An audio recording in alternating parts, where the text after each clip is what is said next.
Assalamu alaikum wa rahmatullahi wa barakatuhu. Hello, how are you all? And welcome back to Thursday Thoughts. I haven't done a Thursday Thoughts for quite a while, so I thought that it would be nice for me to come along and share some of my time-tested old tips from years ago to help you have a easy Ramadan, inshallah, because I think now that I'm out of the house working at the moment, helping out one of my friends, I've just realized again how busy the working life is. And I mean, alhamdulillah, I've got the opportunity to stay at home and work from home and things like that. And obviously, I'm doing this. Wa.alaikum assalam, Adila. Thank you so much for joining me. If you are joining me, please do come along, pop in your name in the comments. Let me know that you're here. It'll be wonderful to have this be a two-way conversation. So do let me know what you think, if you have any questions or anything. It would be really nice, inshallah, to talk to you. So obviously, like I said at the start, I know that Ramadan can be a little bit difficult for mums. It can be one of those times where you kind of feel like you want to do all the things, but you just don't have time to do all the things. And then you start to feel a little bit guilty because you start feeling like, you know what, I wanted to do this and then this didn't happen and that didn't happen and I couldn't do this and I couldn't do that and I couldn't do the other. And like I said, because I've gone back to work for a while now, it has actually reminded me, I would say, I'm being reminded of the time constraints that you have when you're working, because there's certain times of the day you have to be out of the house, right? There's also the kind of definitely like the fatigue that sets in, right? When you're a working mom, you kind of feel like there's a lot going on and you feel tired. There's exhaustion, there's fatigue, right? There's also what I was talking to another mum today about mental load, right? About the fact that kind of like Ramadan kind of starts appearing on the horizon for your husbands or your partners, the fathers of your kids, like maybe a couple of days before Ramadan actually appears, right? And for us, it's something that's coming. Okay, it's coming now. We've got to do this. I need to be ready for it. I need to get ready, inshallah. So there's kind of quite a few little bits and bobs that you can do. And also, on top of everything else, I'm trying to make this video super quick because I want it to be super quick and helpful to all of you, right? So what I think is really important is that a lot of people make Ramadan all about the food, right? Now, the other 300 odd days of the year, everyone does manage to eat and, make dinner for the kids or get dinner in or whatever we do. And we manage to do that on normal days.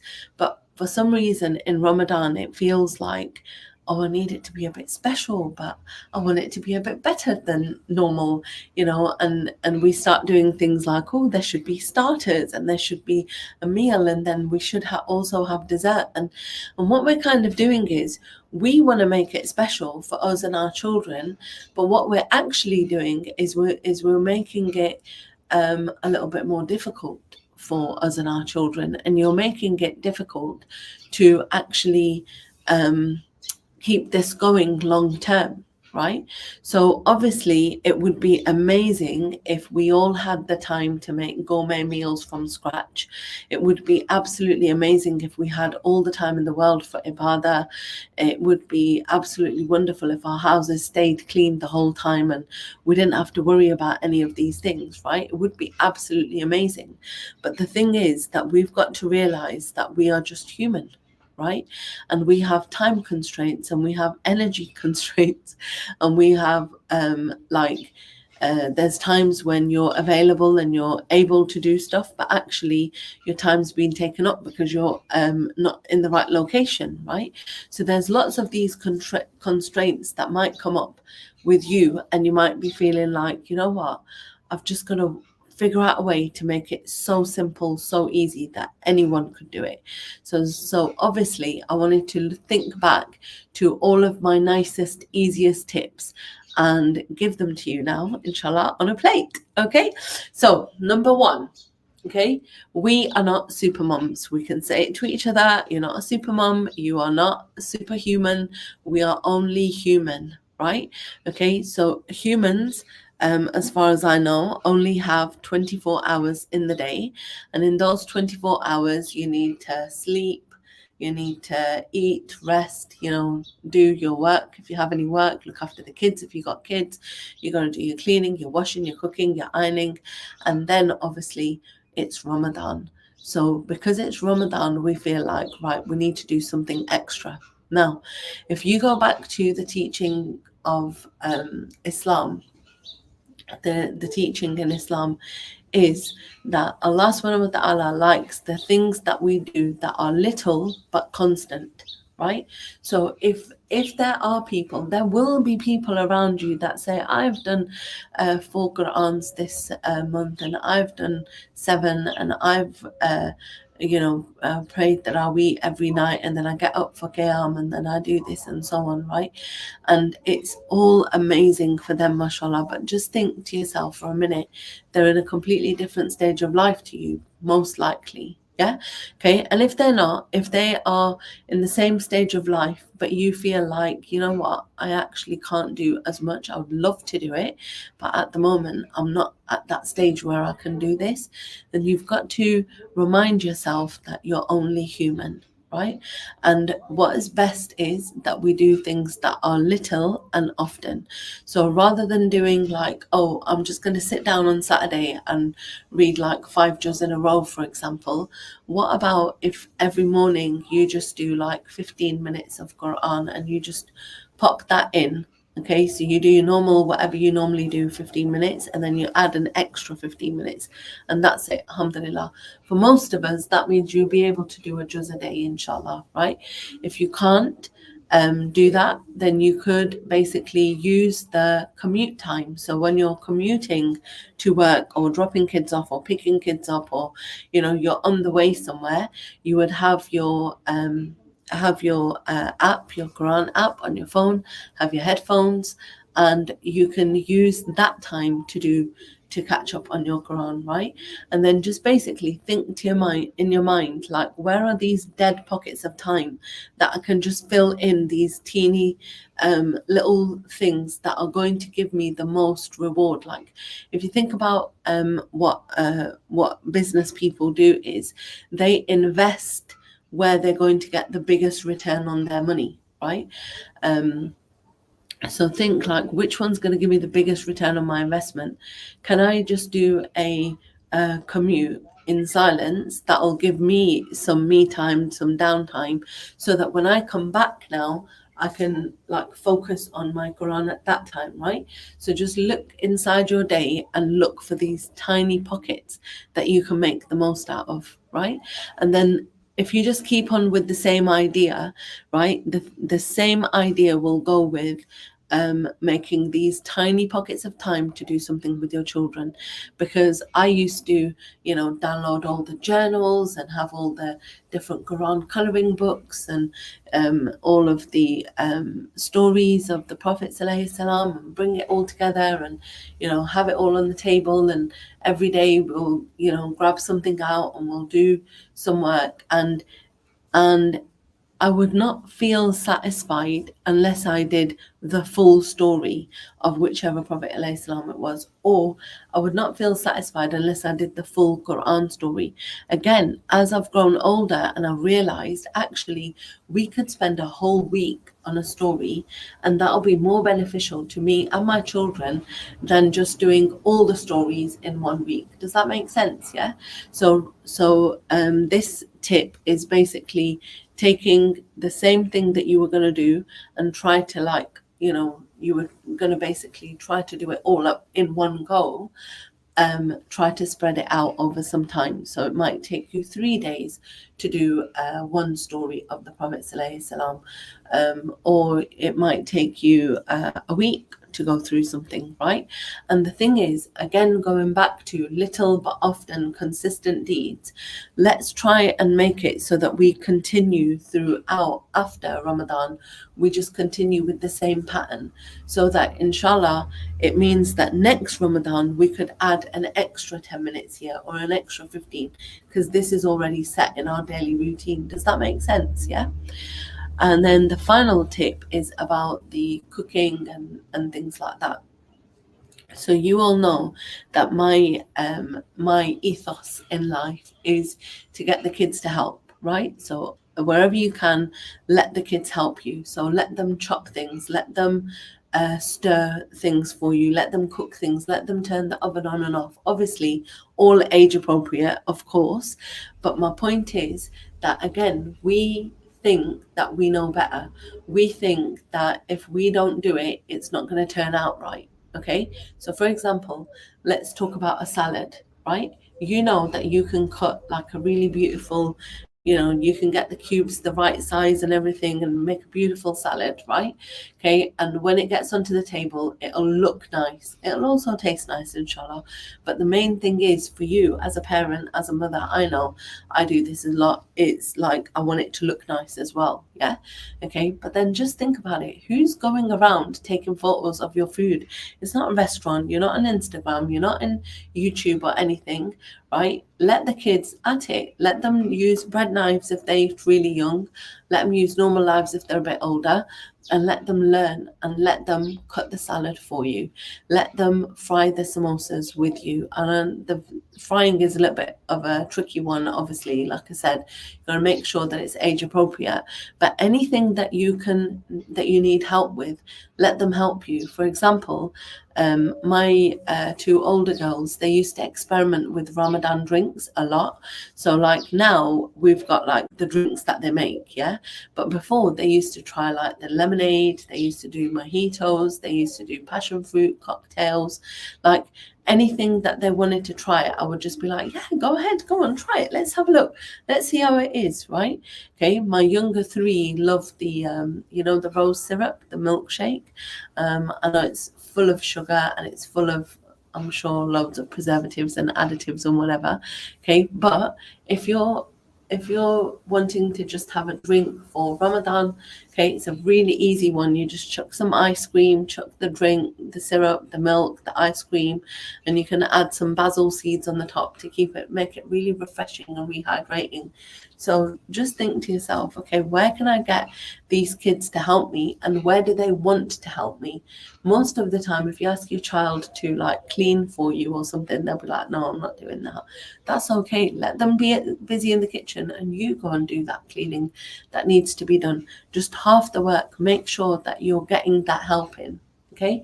The last thing that I want to say is about suhoor, where you've got to think to yourself, because suhoor is one of those difficult meals, right? Because it's like the middle of the night and you don't really feel like eating and you're just like, oh, I just don't want to, right? Okay, and it's just like, give me some water and I'll have some dates. But then sort of towards the middle of the day, you really regret it. You're like, man, I should have eaten this morning. I'm so hungry and my energy has just gone down, right? So you can research some high energy foods, but basically get ones with a lot of protein, a lot of iron, bananas for potassium and things like that. So think to yourself, right, which of these foods can I eat that can give me the most nutrients, basically the most bang for my buck, right? That's what you want. So start researching, start looking into it, and start thinking to yourself, okay, I could have 2 slices of toast with some jam on that would not be bad, okay, like it's not a bad suhoor. But what if I switch the jam for peanut butter, right? So now you're basically packing some calories into there. Now you're basically packing a punch into those 2 slices of toast, right? What if you made those 2 slices of toast wholemeal or with seeded bread, right? Now you're changing what you normally would have, and you're just putting a little twist on it, just so that it gives you these extra nutrients to get through the day, inshallah. Okay, so recap. How can I help you have a very easy Ramadan, inshallah? Okay, number one is to look for small deeds that you can do throughout the day, that you can just fit into little slots of the day that you can fit in. Okay, so maybe it might be a bit of Quran, maybe it might be a bit of extra salah, it might be it might just be a bit of zikr, okay, or so on and so on. Okay, how do you do it with the children is by breaking things down. So whereas before you were going to do a full story and you would feel like, oh my god, I need an hour to go through this with my kids, okay, and you don't have an hour, so you just do 10 minutes here, add 5 minutes there, another 10 minutes on the other side. Have like a box. I've told you guys this before as well, yeah. I've got like I don't have it anymore, actually. It's a white basket that I used to have where I used to pop everything in. And if you do that before Ramadan, just get everything together in the right place so that it's always there and it's always available for you. So whenever there's 5-10 minutes, it doesn't have to be at 6 o'clock. It doesn't have to be at 4 o'clock or whatever time. It can be at any time. Just have all of these things ready for you so that you can just go quick and go. Yeah. And the final one is get everyone to help. So everyone in the house helps. Everyone helps with prep. Everyone helps with putting stuff away. Everyone helps make sure that you have healthy, nutritious food. And whenever you have the food, switch it slightly so that it will be the healthier version of whatever you're eating. When I say healthier, I don't necessarily mean that it has to be, bland rabbit food. What I mean is, like, where can you get the most nutrition for it? Does that make sense? Yeah. Where can you get the most nutrition? Even you could change that slice of bread for an apple with peanut butter on it, and that'll give you a little bit more nutrition than just that piece of bread. That's all you're doing. So you're looking at what you normally eat and you're like, okay, how can I change this slightly just so that I will have a little bit of that extra energy? Don't forget to drink loads of water, keep hydrated, keep your kids hydrated, keep on drinking throughout the evening so that the next day you are hydrated and you're ready for the day. You know as well as I do, I've just been reminded of how difficult it is to be out there working as a parent, and coming home and dealing with everything at home and then going out to work and never having any time basically to do anything. So I wanted to give you my quick tips for Ramadan, inshallah, and we are going to try and keep these short, sweet and cute so that you'll get enough help, inshallah. I hope that you like that. Adila, you didn't say anything after that, so I hope that it was helpful, inshallah. If you are there, please do message me, just send me a quick comment, tell me that you're here. I'd love to hear from you. If you're hearing this on the replay, please do comment down below, write hashtag replay, tell us what you which was your favorite tip, or if you have any of your favorite recipes to share that are like very healthy and very useful for you. Just let us know. I'll just like thank you, Adila. I needed that bit of feedback just now.